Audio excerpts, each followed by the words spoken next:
Welcome to The Alignment Show, featuring conversations with folks who have taken steps to identify their highest values and align their lives around them. Time on this earth is not unlimited, and you may be seeking to make sure you spend your time on things that matter to you. These conversations will encourage you and support you in doing so. Now, let's meet this week's guest on The Alignment Show.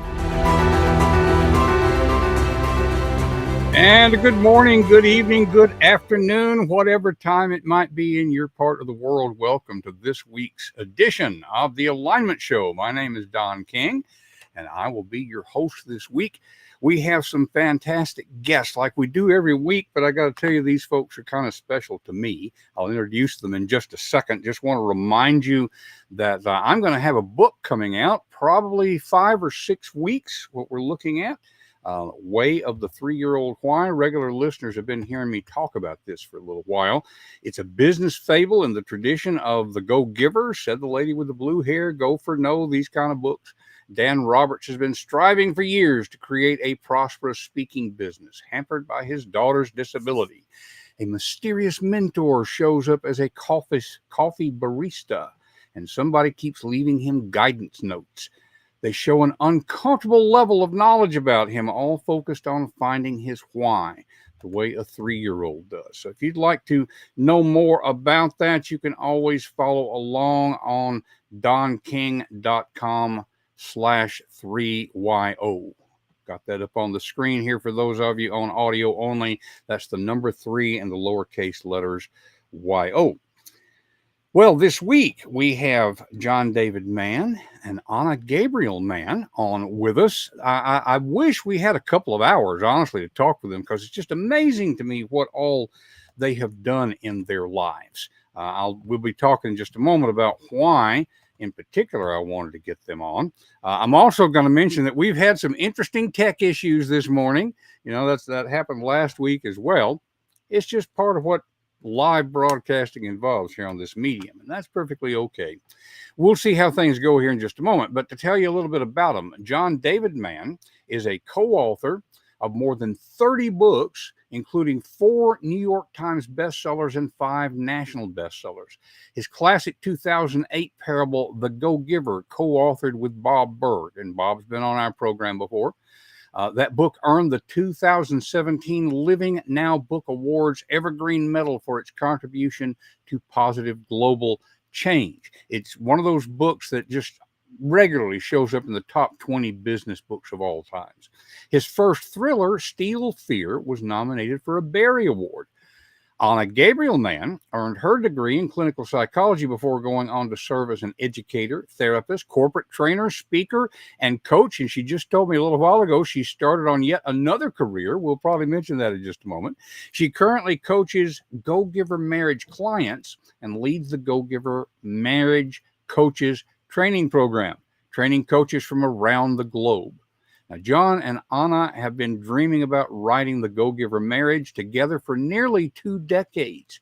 The book was released in March 2022, and we'll share the link with you on that in a bit. But today we want to talk with them about origin stories and how they got into what they're doing. Let's bring on right now John David Mann and Gabriel Mann. Welcome to the program, folks. Good morning. And there's John's audio check. We hadn't even had a chance to check the microphone as yet, but that's working, and I know Anna's is working. So thanks for dealing with the tech issues this morning, but we're not going to dwell on those. John, I did get to talk with Anna a little more before we started, and so what we focus on here with the Alignment Show is living your values to value your life. And that's where this origin story thing comes in, because a lot of people will have dreams, they will have things that they want to do, but I don't know, it's not so much that life gets in the way, because life happened to you guys. And for our regular listeners, I'm going to take a quick side trip here and note that one of the things we share in common is having special needs children. Special needs children feels like to me has caused me challenges in pursuing what I wanted to professionally. So I'm just real interested in how you all juggled everything. Uh, and I will mention one of the things that has impressed me about the two of you is I've heard you on other interview shows. You do a fantastic job of handing off to each other. So rather than questioning you each individually, I'm just going to put a question out there and let you all decide who wants to go first, how to go back and forth with it, if that makes sense. I'm doing a lot of talking, and I don't want to do that. John, one of the first things that struck me is that when you were in high school, you started a high school. I have to assume that means that you weren't satisfied with what was happening. Instead of just griping about it, you took steps to fix things. So, just for the two of you, what has enabled you to actually pursue the things that were important to you? Yeah, I mean, I'm going to just jump in there and say, I think, for Anna, it's curiosity. For me, it's impetuosity. I'm kind of always moving. I'm an introvert. I'm a quiet guy, but my mind is always kind of going. So I have pinballed through my life, through multiple careers, multiple interests, and none of it was ever exactly intentional. It's just kind of I've met circumstance and said, huh, that's interesting. So you're right. I hated the school I was in. It wasn't awful, but I wasn't learning anything. It was dull as dishwater. It was just mediocre. It was babysitting in a big concrete building. And I had been to a very creative thinking, arts oriented, independent, small private school, not a private school for the rich, but a private school for the weird, for the artsy, for the interesting, where my mother had taught. And so I had the background of having had interesting education. And now I was plopped in a public high school where it was just like, as I say, being in a cell block. And a bunch of my friends and I got together and said, what would it be like if we had a school where you could learn? And not only that, you could learn whatever you want, as much as you want. You could take as many classes as you want. At the time, this was the days of the free school movements, Summerhill and all that, in the late 70s. And a lot of kids were starting schools, were getting into schools to kind of drop out and do nothing. And we were the opposite. We wanted to drop in and do everything. And so that first semester, I started a school, and we had about 50 kids that first semester, and we had about 55 classes on everything from physics to computer science to nutrition to ancient, all kinds of things. And I eventually graduated from that school, went back and taught at it on the faculty. And it went on for over a decade. It was a very successful school. We sent our graduates on to places like state universities, and we sent a guy to Harvard, and my girlfriend went to Yale. And so it was successful. And I've kind of been initiating and innovating ever since. It just fascinates me just because of what I know about bureaucracy, how without spending a lot of time on it, this wasn't just something you guys were doing in the afternoons after real school. This was a real school. Right.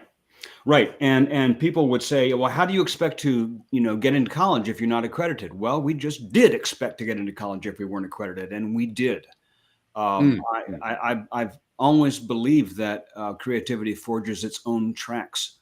So this is not to say that, I don't want to come off as an advocate of going counter to every system that exists, but it's been working for me pretty well so far. Well, and let's for both of you here. I know I don't know if the very next thing, John, but I know that you had a career as a concert musician. Yeah. Which is a little different than what you're doing now. Anna, you started in what we might think as a more traditional kind of psychotherapy sort of thing. How do things thread from high school, your own high school, concert musician, best-selling author, Anna, from traditional psychotherapy to the kind of work you're doing now, which is not weird, but it's not the traditional stuff. Yeah, but Anna did a lot of other stuff before the psychotherapy started, so I'll just be quiet now. Okay, yeah. So please, how do you go through all of this? Well, I'll give you the origin, because the origin is really what makes it come to life, I think. My parents were of the World War II generation. And so my father actually served in World War II. My parents had both grown up on farms. And so they were never, they went to high school and they went off to go to work. My mother went to a nursing school in Boston, and my father went off to World War II. And so when he came home, he met my mom and they got married, and he never ended up going to college. And so his entire life, he felt like he had missed an opportunity, and it was an opportunity that he wanted. And so, and they were very middle class. You know, my mom worked as a nurse part-time and then raised us as well. And my father worked first as a mechanic and then went on to be a teacher. But he served for probably 16 years as a non-degree teacher, and was actually voted the Teacher of the Year in the state of Vermont.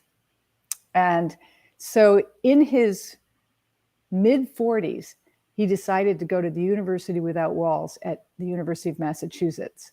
Now, he taught in Brattleboro, Vermont. The University of Massachusetts is an hour and 15 minutes south of that. And we lived sort of mid-distance between the two. And so he actually would get up in the morning in order to afford going to university. He'd get up in the morning, drive a donut and newspaper route at 4 a.m. in the morning. And then he would teach. He would drop off newspapers and donuts all over Brattleboro and all the way up. And then he would teach all day long until 3.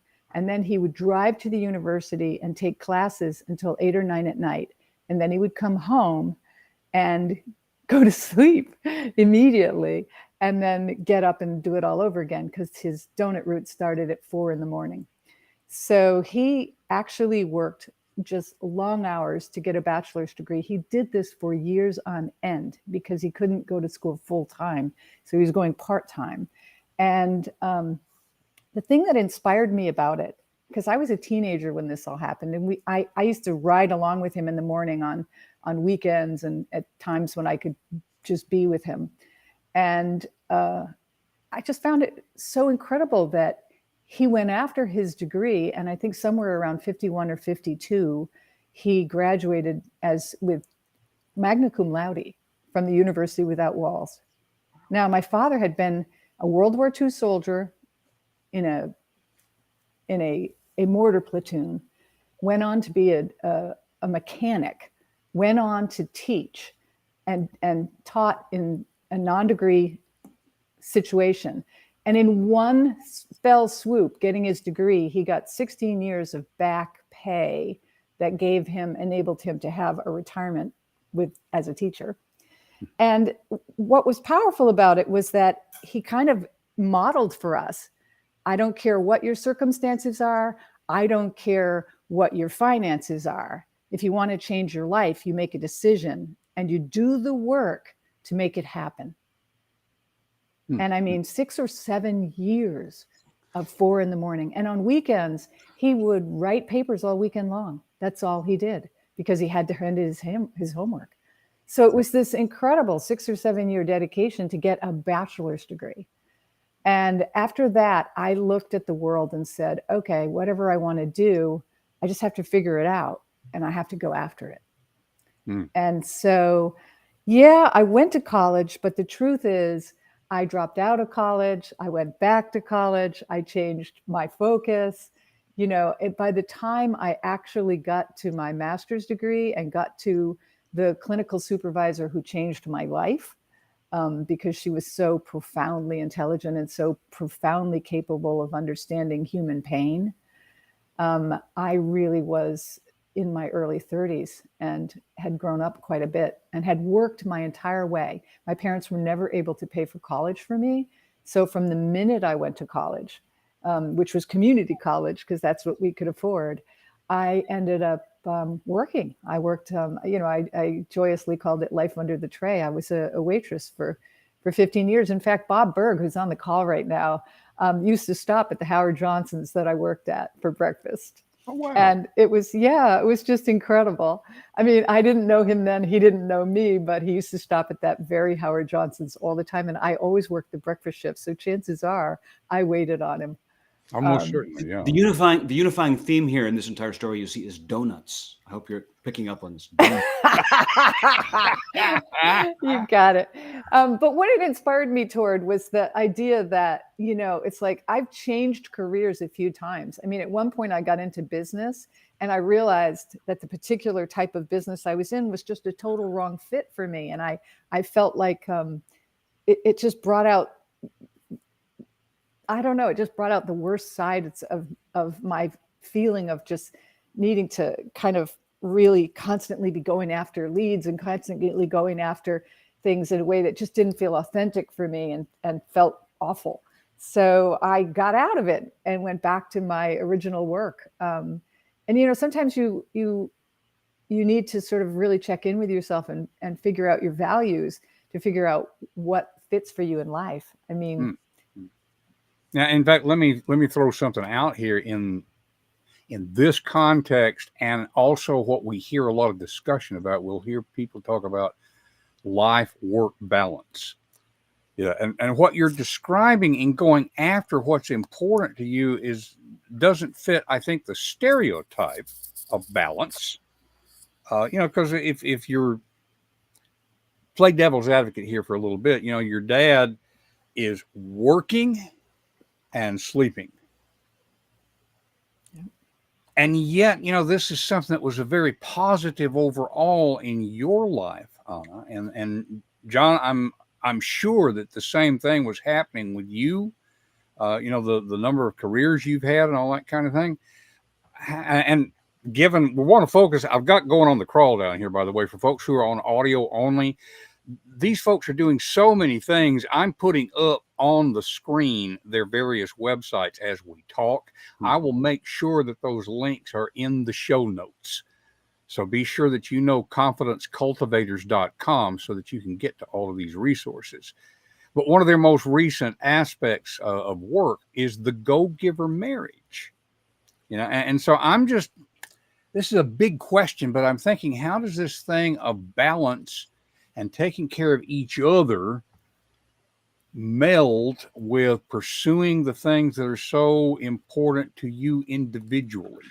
Does that make sense? Yeah, it surely does. I'm just going to jump in with something right out of the original Go Giver. There's this passage where Pindar and Joe are talking and talks about 50-50 in a marriage. Says a marriage isn't 50-50, and our friend Dan Rockwell put this beautifully in a sentence that Anna and I grabbed and put in the Go Giver marriage. A 50-50 marriage is a formula for failure. And it's the same thing with work-life balance. I think a lot of people have this concept of work-life balance, which I don't think is actually a healthy concept, which is you need to have times when you're doing your work, which, maybe you hate, or anyway, it's a sacrifice that you make in order to feed your life. And then other times you're doing your life, and that's fun and you enjoy that. And okay, now we have to go back to the drudge of the work, and we want to make sure there's enough good balance of the bad part and the good part, or of the responsibility part with the fun part, or of the obligation part, the drag part with the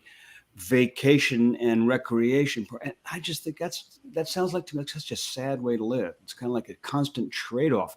It's sort of like a relationship where we say, okay, sometimes we'll do it your way and sometimes we'll do it my way, which is not exactly the definition of a thriving relationship. And when Bob and I were in the Go Giver, we were talking about it in terms of business relationships, but it's really any human relationships.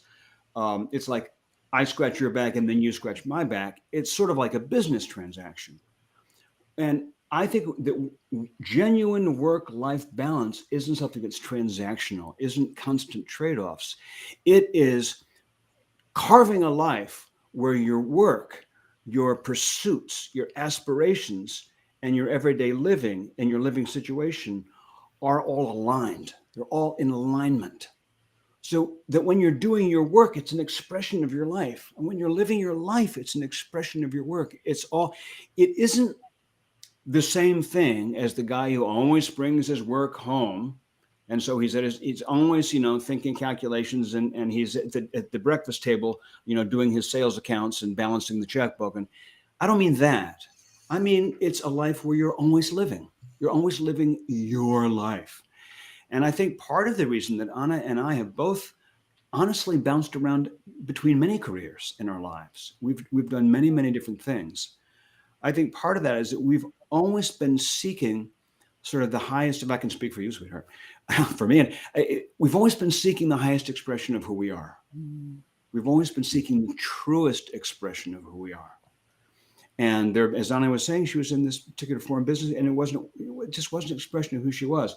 I was in a lot of things that worked for me for a while, but I kind of outgrew them like a snake in his skin. I didn't, not to call myself a snake, but it's like I only started writing books, honestly, in my second half of my life, in my 50s. And this is like a whole new discovery for me. It feels like what I was looking for my whole life. But I think that life is like that. Joan Didion said, I write to find out what I think.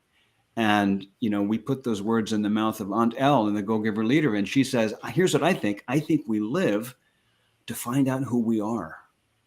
And that's, I think, you talk about alignment of values. That's kind of what we're both about, is always looking for how to live our truest life in the biggest way. And also to give back. And it's not, the Go-Giver isn't based on giving back. It's based on who you are as a person. I mean, I think Bob expresses it best. Whenever I listen to him talk, I'm just like, yeah, he completely gets it. And he has, Bob and John have a lot of followers worldwide that not only got the message, but they live it. And when you're that kind of person, my mother, during that 7 years, I remember I was a teenager. I said to her one day, how can you stand this? You never see him. And she said, everything that he's doing for us. And she said, and so everything I'm doing to hold the home fires together, I'm doing for us as well. So, I'm in it I'm in it for good. And, this is just part of the journey. And this part will have a closure. There'll be another chapter, which there was. So, it's always about expressing yourself in a way that serves the larger world. It sounds like they were very clear on their why, as the phrase is these days. You guys seem very clear on your why. I put you on the spot just a little bit because this is a question that we had really thought about, but this is a conversational thing. This is coming up to my mind right now. You said you've each done multiple careers. Do you have a sense that there is a core or a set of core values at the heart of that? Just to what I'm thinking about right now, I can look at all the things that I have done and I see that everything has something to do with curiosity or with connection. Okay, there are things that they all have in common. Whereas if you just looked at my resume, you might say you couldn't settle on a job, could you? So what's the thread that runs throughout all of the things that you guys have done? Does that make sense? It does. It does. And I will venture to share that for both of us, and I'm going to speak for you, John, on this one. Creativity holds an enormous place because both of us have been drawn to varying careers that allowed us to express ourselves creatively. John, music, writing. He's a gifted writer. He's not just a good writer, he's a gifted writer. And for myself, I actually left college, took off in my mid-20s, moved abroad and danced professionally for 3 years with a company, a dance company. And, it was a time of my life where I just felt incredible joy and creativity. I knew it wasn't a lifelong career, but the moment was there and the opportunity. So, and, I've gone back to school multiple times to study things. So creativity and curiosity are the cornerstones for us. Both of us are extremely curious. Both of us love to research, love to learn. I think that, I could easily see us in our 70s and 80s, you know, taking on yet new things that are exciting to us. And I want to add something too, Don, about that creativity piece. Anna says, you know, but we both look for outlets to create, to express ourselves.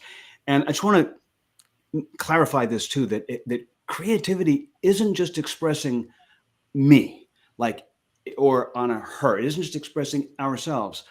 For me, genuine creativity is not just expressing my experience, it's expressing your experience and everybody's. It's expressing others' experiences.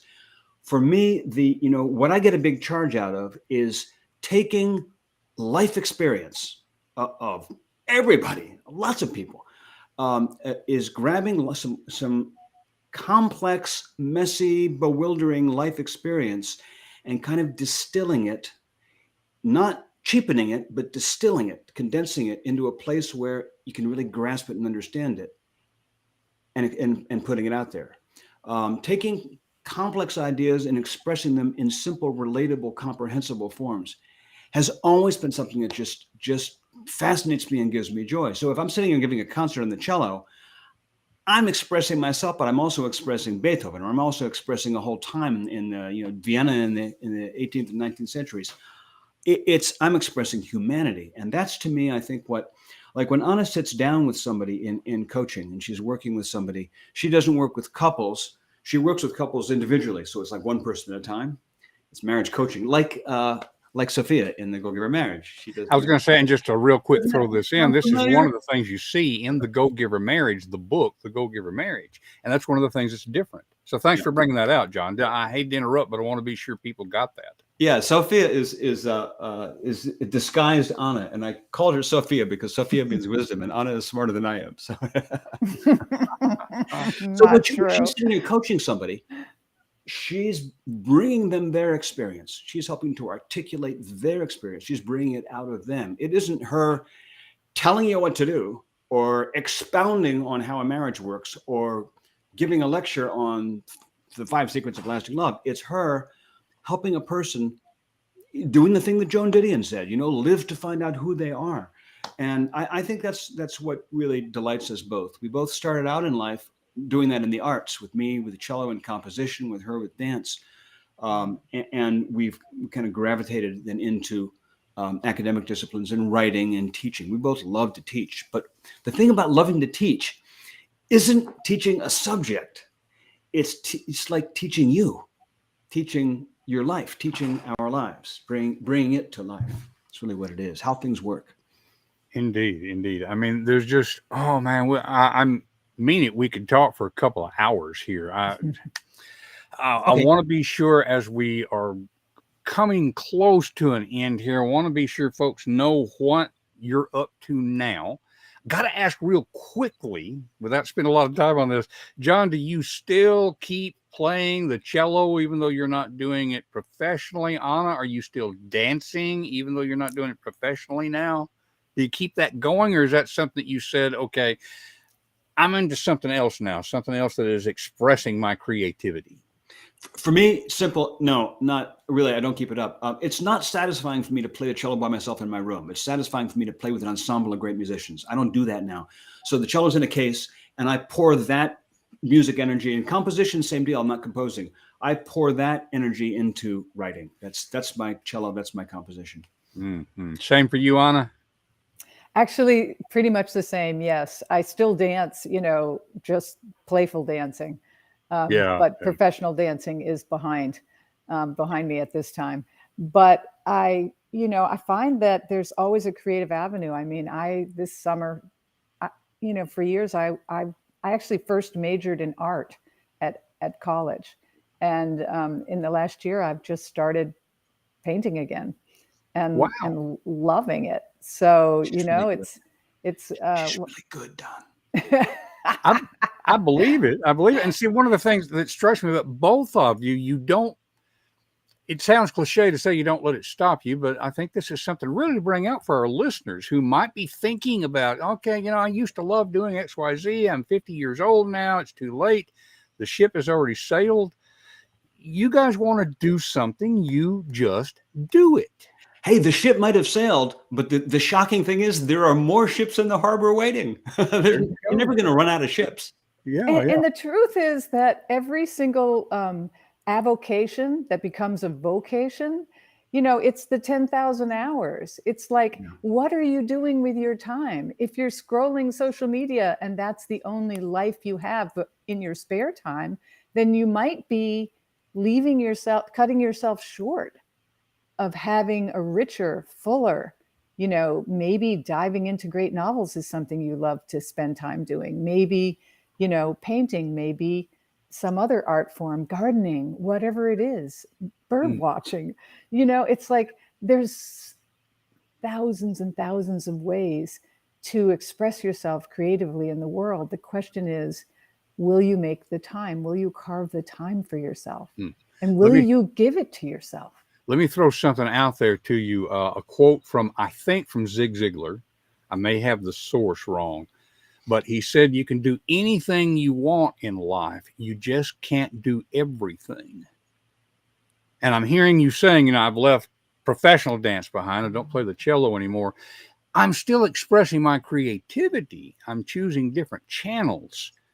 Yeah. Any thoughts for people about pick a lane, focus on something for 2 or 3 years at a time, or because if you try to do everything, you do none of it very effectively. Does that make sense? It does. I will say this it's a slightly different thought, but it's related. And that is learning how to say no to things that are going to take time, that is a distraction from where I really want to put my focus, has been difficult for me and hugely important for me. That learning how to say no appropriately is so key. And you don't do that. You can't do that unless you know where your focus is. So back to what you said, Don. Yeah, I think I'm not sure about choose your lane as much as make your focus intentional. Okay. And Anna, I don't know if you want to mention it. I think you told me before we started broadcast that you were starting on something kind of new. You may or may not want to mention it. It was painting. Okay, the painting thing. Okay. All right. Yeah. And I dabble in other things, but not necessarily as a business or as an avocation. And I think that's a good point to make right there as well. If you can make money at it, great, but it doesn't have to be about the making money. It's more about the focus. Exactly. And what kind of joy does it bring to you? Is it something that actually makes your heart light up? Because that's, to me, also very important. Sometimes when I'm coaching somebody and we're really looking at the different areas of their life, reinvention or creativity is a real place in everyone's life. It's like, what are you doing that brings you creative joy? And by the way, not to be mercenary about this, Don, but if you do things that bring you joy, if you light yourself up like a Christmas tree, you're going to be more magnetic at whatever it is that you're doing that does bring you money, that does bring you income. You're going to be a more effective operator in the world of commerce because you're more interesting, you're more attractive, you're more gravitational. Indeed. Well, we're a little over our usual time, but I want to be sure we get in what you guys are doing right now. I'm going to put some QR codes up here for folks who have a screen. And again, for folks who are on audio only, we'll have these links in the show notes. But one of the things we've talked about a few times here is the Go-Giver Marriage.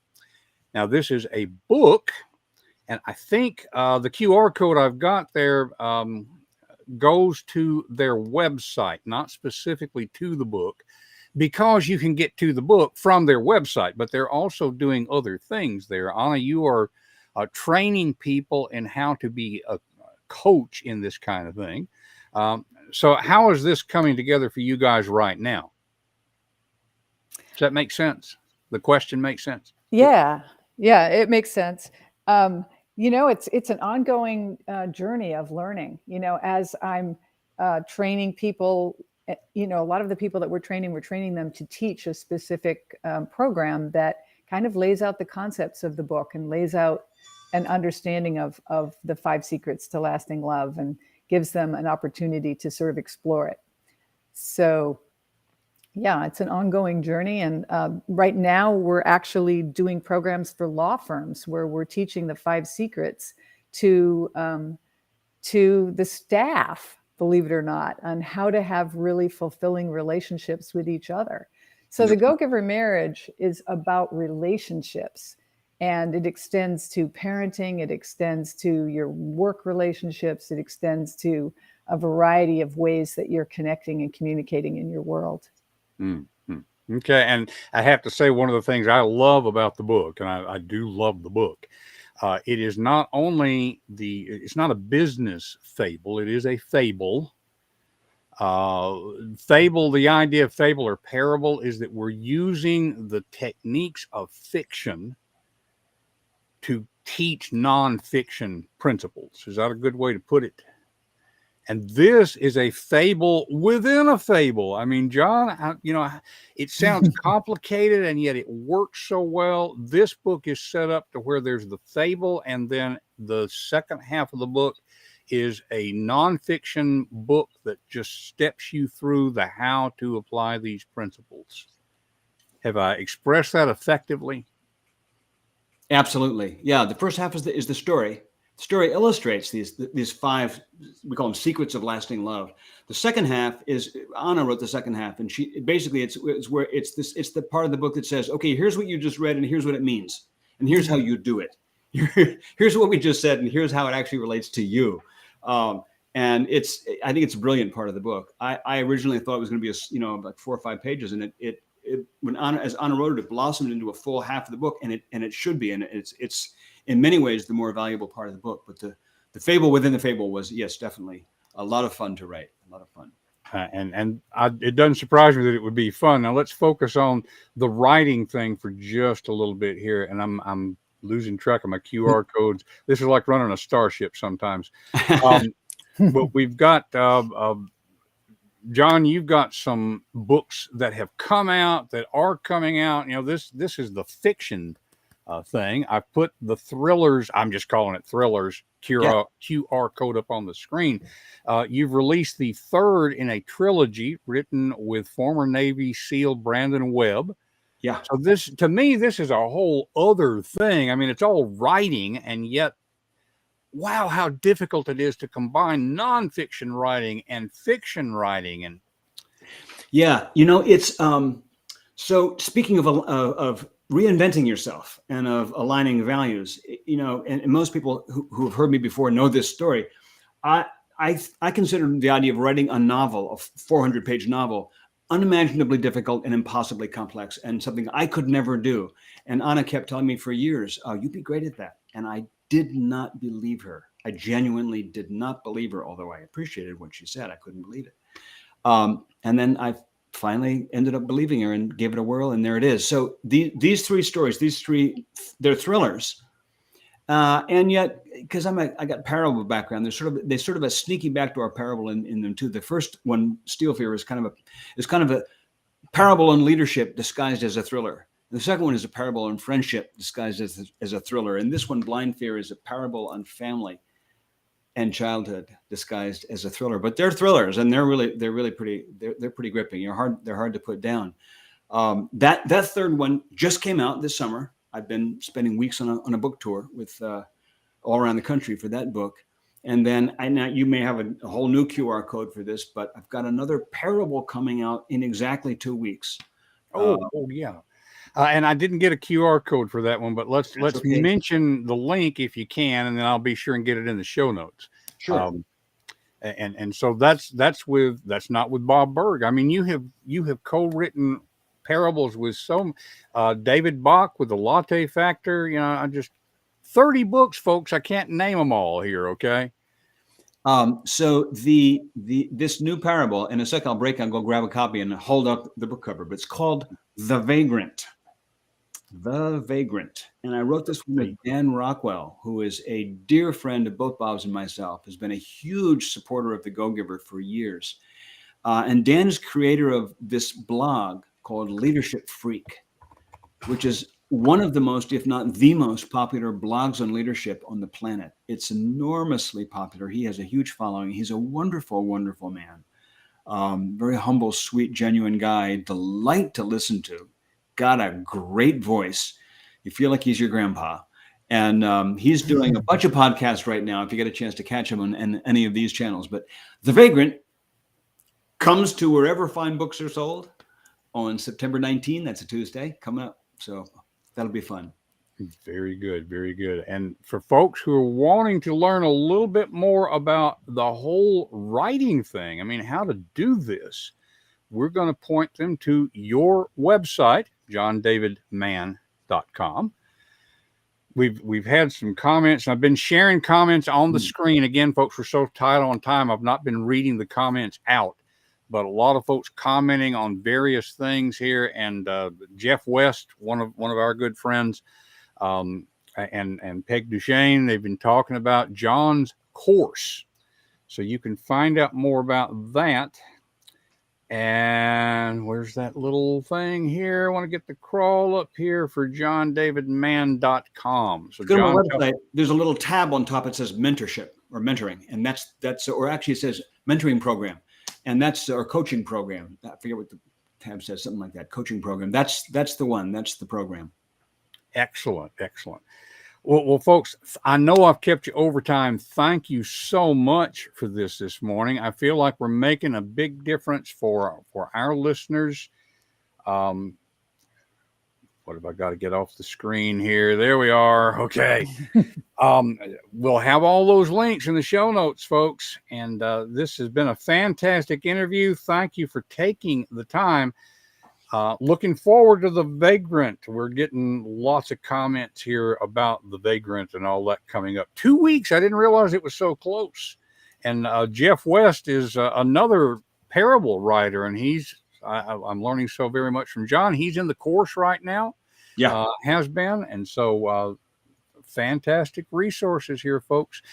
Don't go away. I want to come back and thank you quickly for being here, but just to let folks know what's coming up next week. I wish I could remember what it was. Oh, I should have looked at this before getting on again, folks. This is the beauty of live TV, although it's not TV. But we do have a guest lined up next week, and that will be, come on, calendar, load. There we are. Ah, yes, Noemi Barris, another member of the Go Giver Success Alliance. Noemi works with people with podcasts. And so this is going to be a fantastic conversation as well. Remember to tune in again next week, 10 a.m. Eastern Time. If you missed the live, we can always get you the replay at confidencecultivators.com. Whew. I really do feel like we should have had a couple of hours here, but I just wanted to share John, David, and Anna Gabriel Mann with you. Follow them and learn more from them. They will change your lives. And we are talking about on the Alignment Show, living your values to value your life. Join us again next week.